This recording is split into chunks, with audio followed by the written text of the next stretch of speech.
It's over to Chicago, Illinois now, where my next guest is taking to the streets with hopefully thousands of others to stick it to the bankers. He's Jordan Estevo, and it's called Showdown in America. Jordan, welcome to The Real Deal. Tell us about this protest.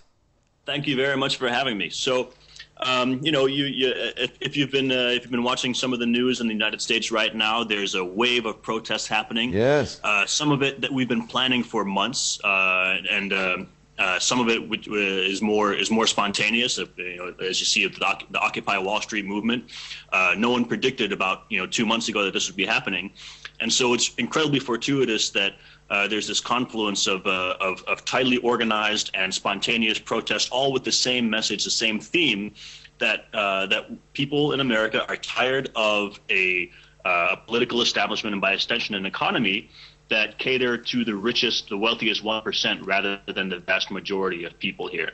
That's becoming increasingly clear as you see things like Bank of America paying no taxes, the largest player in the subprime mortgage crisis that crashed our economy, paying no taxes last year or the year before. Meanwhile, programs are being cut across the board. Teacher salaries are being cut. The labor movement is under attack once again by the far right, and people are fed up with this. It should not be ordinary people paying for the crisis that Wall Street created. It should be Wall Street paying for that crisis. Yet, when the Occupy Wall Street movement took off, the police responded with a very heavy hand, even a mailed fist. 700 people were arrested. It's beginning to look, if not like the Arab Spring, then the American Fall.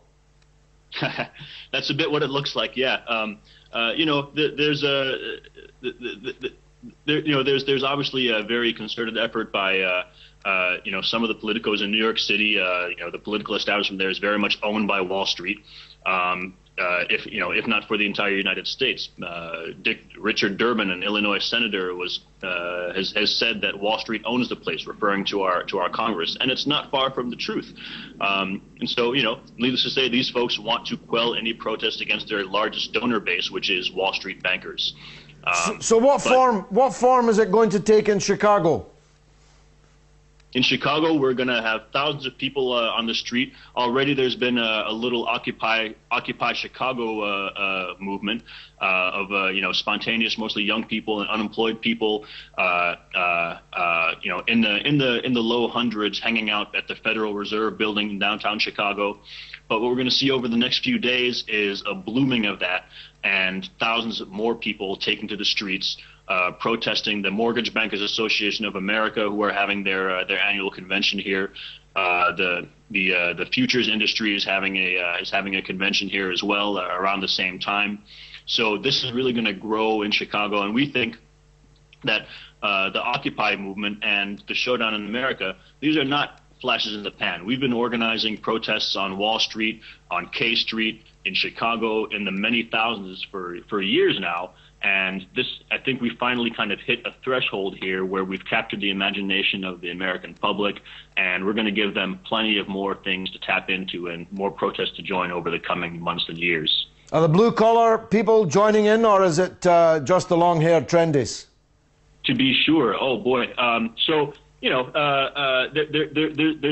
a bit of both, but you'd be surprised at how I guess, for lack of a better word, ordinary looking most of the folks that are on the streets look.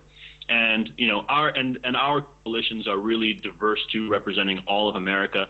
My organization, National People's Actions, we have farmers from Iowa, we have people that live in tenements in the northwest Bronx of New York City, working class people from all across the country that have the same interest. They're part of the 99% of people for whom this government should be working. I was with some of the Occupy Wall Street, some of the younger protesters that have been occupying the area in front of the Federal Reserve and the Chicago Futures Commission yesterday, and it was really great to see the taxi drivers and bus drivers honking in support. Well, look, I'll tell you what, Jordan, I wish I was there. The best of luck with it. Sign me up for the next one. That's all we've got time for, I'm afraid.